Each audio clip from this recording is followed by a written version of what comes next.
तुम बरसात से इतना डरती क्यों हो? मुझे तो बहुत पसंद है बारिश, कड़कती बिजलियां, बारिश में भीगी मिट्टी की सोंधी सोंधी खुशबू। रमन ने अपनी पत्नी खुशी को गले लगाते हुए कहा। रमन के सीने से लगी खुशी ने कहा, मैं आपकी तरह हिम्मती नहीं हूँ। मुझे तो बहुत डर लगता है बादल के गरजने और बिजली चमकने से। मुझे तो डर के मारे रोना आ जाता है। मैं अपने मायके में तो मम्मी से चिपक कर सोती थी, कभी अकेली नहीं रही।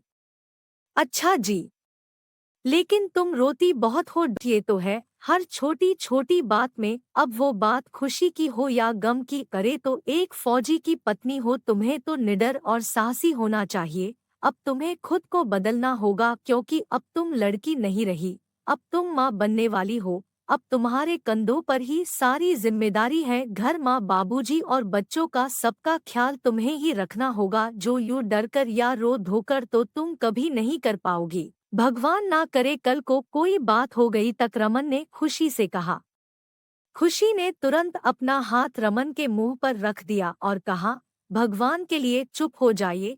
ऐसी बातें अपने मुंह से आज के बाद कभी भी मत निकालिएगा।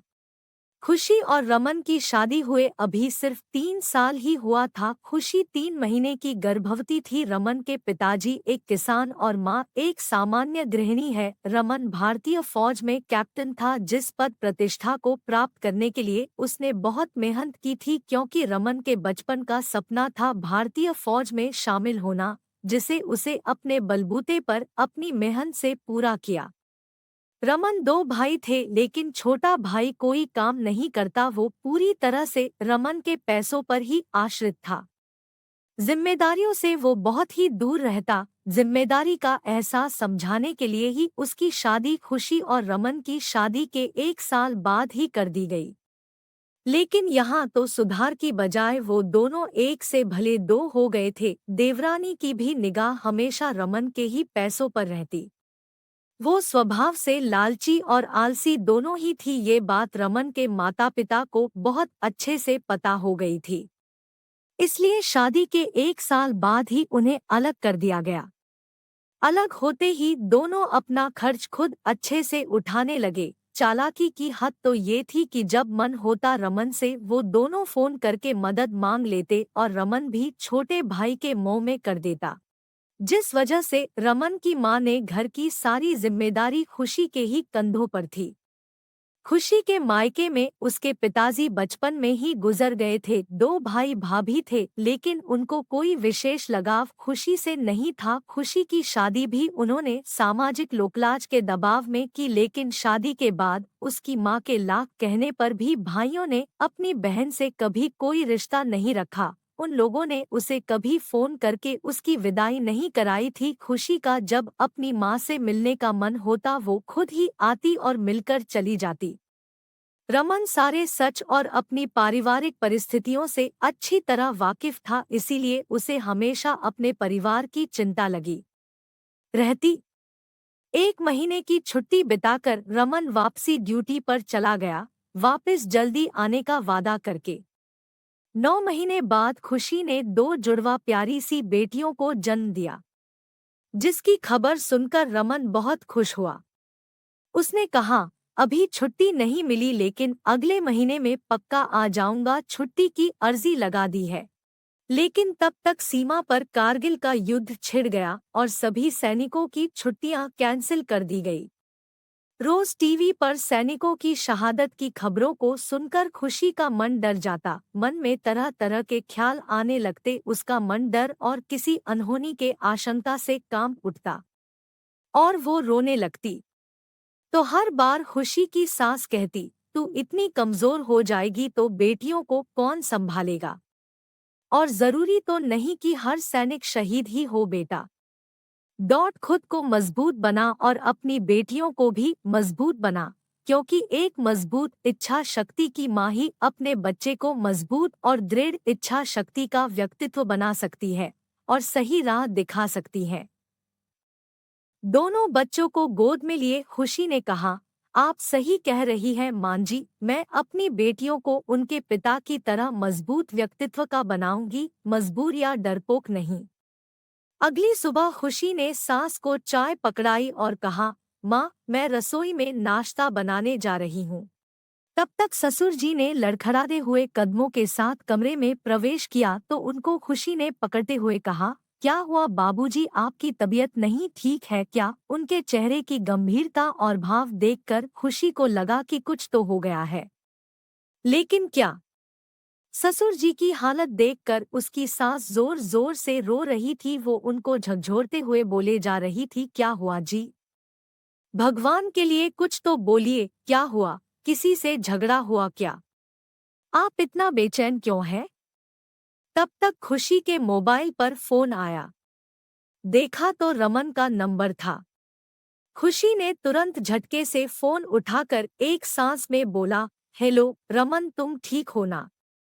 पता नहीं बाबूजी को क्या हो रहा है, सिर झुकाए बैठे हैं, कुछ भी नहीं बोल रहे। मुझे तो डर लग रहा है, पता नहीं क्या बात हो गई। तुम्हें पता है ना इस तरह के परिस्थितियों से मैं कितना डरती हूँ। लो तुम ही समझाओ। रोती हुई खुशी ने एक सांस में सारी बात बोली।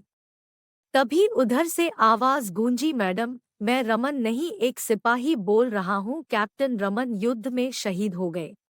इतना सुनते खुशी के हाथों से फोन छूट गया और वो सीधा तार से जमीन पर गिर पड़ी और मूर्छित हो गई। रमन के शहीद हो जाने की खबर पूरे मोहल्ले में फैल गई। खबर सुनते आस पड़ोस से जानने पहचानने वाले भागकर आए। खुशी के मुंह पर पानी का छींटा देकर होश में लाया गया। रमन का पार्थिव शरीर पूरे राजकीय सम्मान के साथ तेज बारिश के बीच उसके घर लाया गया। आकाश में आज भी बिजलियां चमक रही थी, बदल गरज रहे थे। ऐसा लग रहा था जैसे बादल भी आज गर्जना करके के जैसे देश के इस वीर सपूत को अपनी श्रद्धांजलि दे रहे हो। पेड़ पौधे हवा के तेज झोंकों से झुक झुक कर जैसे उसे आज सलामी दे रहे थे। रमन को श्रद्धांजलि देने तेज बारिश में भी आसपास के गांव से लोगों का हुजूम उमड़ पड़ा था। सब नारा लगाए जा रहे थे, भारत माता की जय, जब तक सूरज चांद रहेगा रमन तुम्हारा नाम रहेगा, हमारा रमन अमर रहे। हर छोटी से छोटी बात पर डरने और रोने वाली खुशी के आंखों में आज डर और आंसू दोनों नहीं थे। उसने बेटियों के साथ रमन को भावपूर्ण श्रद्धांजलि देते हुए कहा, देखो रमन, आज मैं रो नहीं रही और अब कभी रोऊंगी भी नहीं। तुम यही चाहते थे ना? लेकिन तुम जानते हो क्यों? क्योंकि अब कोई चुप कराने वाला और आंसू पोंछने वाला नहीं बचा मेरे पास। जिसने भी ये मंजर देखा उसकी आंखों में आंसू आ गए। पूरे राजकीय सम्मान के साथ रमन के पार्थिव शरीर का अंतिम संस्कार किया गया। लेकिन घर लौटे वक्त रमन के पिताजी अपने जवान बेटे की मृत्यु का गम बर्दाश्त ना कर पाए और उनका भी देहांत हो गया। अंतिम क्रिया कर्म के समापन के बाद घर में मौजूद आस पड़ोस के लोग और नात रिश्तेदार खुशी की सास को समझाने लगे कि वो अपने छोटे बेटे को अब साथ रख ले, क्योंकि बिना मर्द के घर सुरक्षित नहीं होता। खुशी बेचारी अकेली औरत, आखिर कोई बात ऊंच नीच हुई तो क्या कर लेगी? कल को दोनों बेटियां बड़ी होगी तो उनकी सुरक्षा के लिए भी तो कोई मर्द होना चाहिए ना घर में। आजकल वैसे ही जमाना बड़ा खराब है। हर रोज ही समाचार में सुनने को मिल जाती है रेप किडनैपिंग जैसी घटनाएं। देवरानी ने इतना सुनते ही दोहक में भी कुटिल मुस्कान ली जिसे खुशी ने देख लिया।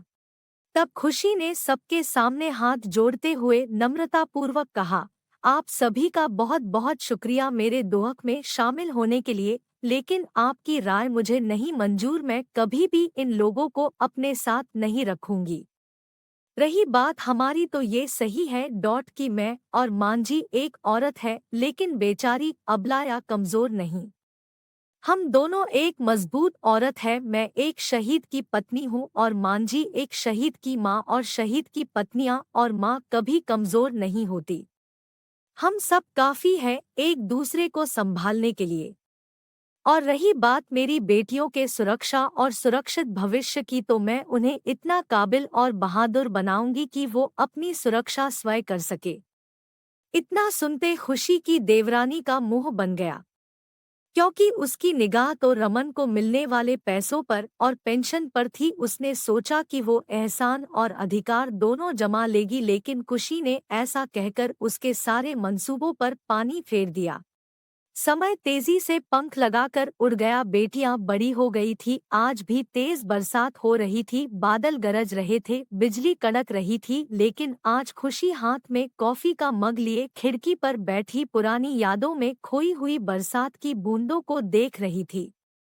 तभी फोन के घंटी बजी तो देखा, बेटियों का फोन था। उसने फोन पर हालचाल पूछा। दोनों बेटियों ने बताया कि उन्हें छुट्टी मिल गई है और वो अपनी माँ और दादी से मिलने घर आ रही है। खुशी खुश थी क्योंकि उसकी दोनों बेटियां भी भारतीय फौज में देश की सेवा करके देश, परिवार और खुशी का मान बढ़ा रही थी।